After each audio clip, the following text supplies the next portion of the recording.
पिछले लेक्चर में हमने डिस्कस किया था स्ट्रेटेजिक मैनेजमेंट प्रोसेस। इस लेक्चर में हम डिस्कस करेंगे स्ट्रेटेजिक मैनेजमेंट की approaches to strategic management. Following are the approaches to strategic management. देखिए इसमें 3 अप्रोच हैं, एंटरप्रेन्योरल, एडेप्टिव और प्लानिंग। तो इनको एक एक करके समझ लेते हैं और साथ ही साथ इनके फीचर्स भी देख लेंगे। तो सबसे पहले है एंटरप्रेन्योरल अप्रोच। इस अप्रोच में क्या है, जो हिंदू अनडिवाइडेड फैमिली बिजनेस होता है उसके बारे में बात की गई है। जो फैमिली का हेड है, जो करता है, वो क्या करता है, वो डिसीजन लेता है, स्ट्रेटेजिक डिसीजन ऑर्गेनाइजेशन के लिए, ताकि जो एनवायरनमेंट में चेंजेस हो रहे हैं, जो बिजनेस एनवायरनमेंट में चेंजेस हो रहे हैं, उसको फेस कर पाए ऑर्गेनाइजेशन। बस इसमें इतना ही है कि जो फैमिली हेड है वो स्ट्रेटेजिक डिसीजन लेता है, इसलिए ताकि ऑर्गेनाइजेशन क्या कर सके, एनवायरमेंटल चेंजेस को फेस कर सके। अब इसके फीचर्स क्या आ जाएंगे। Following are the features of entrepreneurial approach. सबसे पहले है कैपिटलाइजिंग ऑन द अपॉर्चुनिटीज। हम डिसीजन किस लिए लेते हैं, ताकि अपॉर्चुनिटीज को कैप्चर कर पाए और खुद को प्रिपेयर कर पाए उन अपॉर्चुनिटीज के लिए। तो कैपिटलाइजिंग ऑन द अपॉर्चुनिटीज यानी खुद को प्रिपेयर करना आने वाली अपॉर्चुनिटीज के लिए। देन नेक्स्ट है हमारे पास सेंट्रलाइज डिसीजन मेकिंग पावर। इस अप्रोच के अंदर जो भी डिसीजन है वो सिर्फ और सिर्फ फैमिली का हेड लेता है, और इसीलिए ये क्या हो जाता है, सेंट्रलाइज डिसीजन मेकिंग पावर। अगर मान लीजिए वही पावर कौन अलग अलग लोगों को दी जाए तो वो क्या हो जाएगी, डिसेंट्रलाइज्ड। कि आप भी डिसीजन ले सकते हैं, आप भी अपनी राय दे सकते हैं, पर लेकिन ये सिर्फ और सिर्फ किस पे बेस्ड है, एक ही पर्सन पे बेस्ड है डिसीजन। तो इसलिए ये क्या हो गया, सेंट्रलाइज डिसीजन मेकिंग। नेक्स्ट है हमारे पास ग्रोथ एंड एक्सपेंशन ओरिएंटेशन।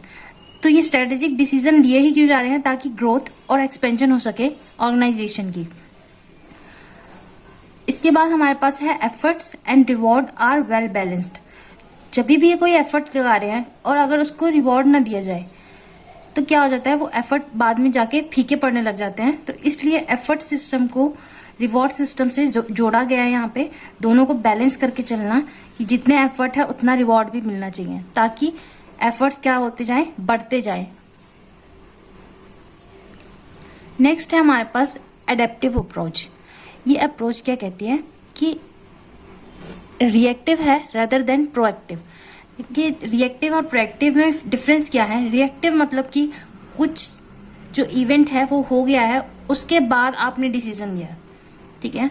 और प्रोएक्टिव क्या है, अब आपको लगता है कि ऐसा हो सकता है और आप पहले से ही उसके लिए डिसीजन ले लेते हैं, तो वो हो गया प्रोएक्टिव। इतना बेसिक सा डिफरेंस है रिएक्टिव और प्रोएक्टिव का।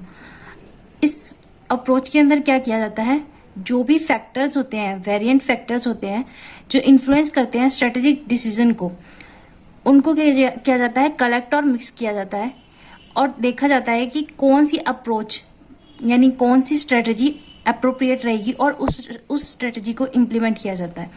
तो इसके अंदर 2 चीजें हैं, एक तो कि ये रिएक्टिव अप्रोच है और दूसरी कि जो फैक्टर्स हैं उन सब फैक्टर्स को देखा जाता है जो कि इन्फ्लुएंस करते हैं स्ट्रेटेजिक डिसीजन को।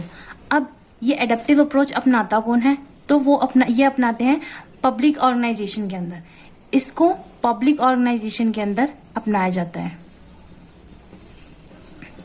पब्लिक ऑर्गेनाइजेशन इसको अपनाती हैं और इसके अंदर अपना डिसीजन लेती है।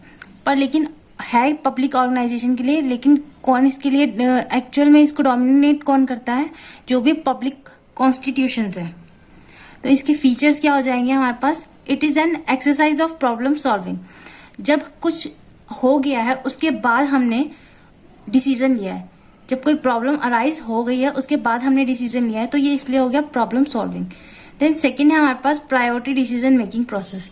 अब इसके अंदर हम फैक्टर्स को देखते हैं, डिफरेंट फैक्टर्स प्रोडक्शन के या फिर जो भी चीजें इफेक्ट कर रही हैं स्ट्रेटेजी को या ऑर्गेनाइजेशन को, उनको प्रायोरिटाइज किया जाता है कि वो कितना एक्चुअल में कौन सी चीज ऑर्गेनाइजेशन को ज्यादा इफेक्ट करती है, उसके लिए पहले डिसीजन लिया जाता है। मान लीजिए अगर लेबर है, ठीक है, रॉ मटेरियल है, सप्लायर है, ये सारे क्या हो गए, इसके एक तरीके से फैक्टर्स हो गए। अब मान लीजिए आपकी प्रॉब्लम अराइज हुई है सप्लायर को लेकर और लेबर को लेकर, ठीक है। दो चीज़ों में आपको सिलेक्ट करना पड़ेगा, आपको सिलेक्ट करना पड़ेगा कि कौन सी चीज़ जो है जिसके बिना बिना बिल्कुल ही काम नहीं चल पाएगा, तो वो होगी लेबर। क्योंकि सप्लायर तो आप चेंज भी कर लेंगे तो कोई दिक्कत नहीं होगी, इतने सारे सप्लायर्स होते हैं, ठीक है। क्योंकि अभी तो आपके पास रॉ मटेरियल अवेलेबल है कि आपकी लेबर जो है काम कर पाए, और उसके बाद हम क्या करेंगे, दूसरे किसी सप्लायर को कांटेक्ट करके उससे रॉ मटेरियल मंगवा लेंगे। तो इसलिए हम किसको प्रायोरिटाइज करेंगे, लेबर को। देन हमारे पास हो गया dominance of decision by constitution. तो कॉन्स्टिट्यूशन जो होते हैं, पब्लिक कॉन्स्टिट्यूशन, वो इनके डिसीजन को बहुत ज़्यादा इफेक्ट करते हैं, डोमिनेट करते हैं। नेक्स्ट है हमारे पास प्लानिंग अप्रोच। तो ये अप्रोच कौन अपनाता है, एमएनसीज। जो भी एमएनसीज होती हैं, मल्टीनेशनल कंपनीज होती हैं, वो इस अप्रोच को अपनाती हैं। This approach calls for long decision making, long term decision making के लिए होती है। और किस लिए होती है, anticipation of the future state. अब फ्यूचर में जो प्रॉब्लम अराइज होने वाली है उनके लिए ही डिसीजन लिए जाते हैं इसमें। और ये डिसीजन लेता कौन है, टॉप लेवल मैनेजमेंट।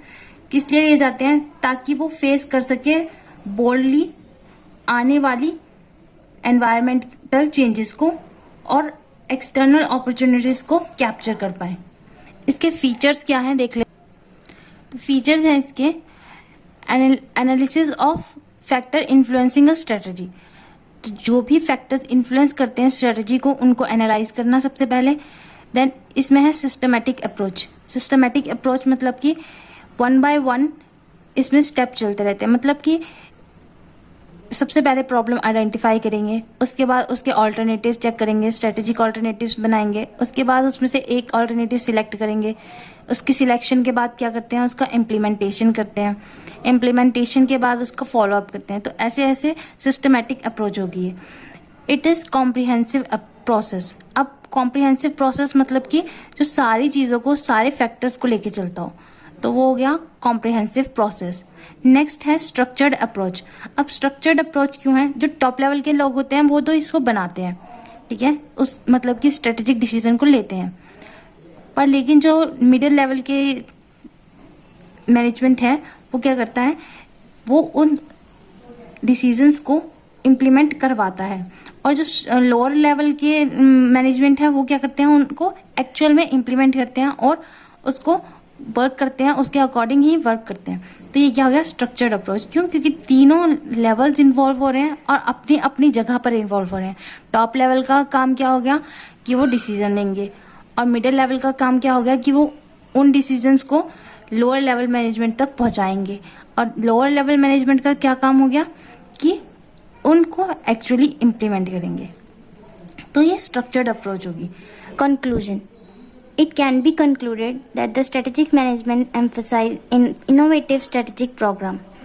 तो स्ट्रेटेजिक मैनेजमेंट प्रोसेस क्या करता है, स्ट्रेटेजिक मैनेजमेंट प्रोसेस ये करता है कि वो इनोवेशन लाता है स्ट्रेटेजिक प्रोग्राम्स में और चेंजेस को अडॉप्ट करता है प्रोग्राम्स में। प्रोग्राम्स को टाइम टू टाइम चेंज करते रहना और आइडेंटिफाई करना पोटेंशियल्स को, कि ऑर्गेनाइजेशन के क्या क्या पोटेंशियल्स हैं, कि वो चेंजेस को कैसे अडॉप्ट कर लेता है। कितनी भी प्रॉब्लम आ जाए, कितनी भी एनवायरनमेंट में चेंजेस आ जाए, तो ऑर्गेनाइजेशन का पोटेंशियल चेक करता है एक तरीके से, और उसको एक्चुअल में डिसीजन लेता है उसके अकॉर्डिंग। इम्प्लीमेंटिंग स्ट्रेटजी, ऐसी स्ट्रेटजी सर्च करता है, सर्चिंग द इम्प्लीमेंटिंग स्ट्रेटजी। तो ऐसी स्ट्रेटजी इम्प्लीमेंट करता है कि ऑर्गेनाइजेशन अपने आने वाले एनवायरमेंटल चेंजेस से लड़ सके। Thank you.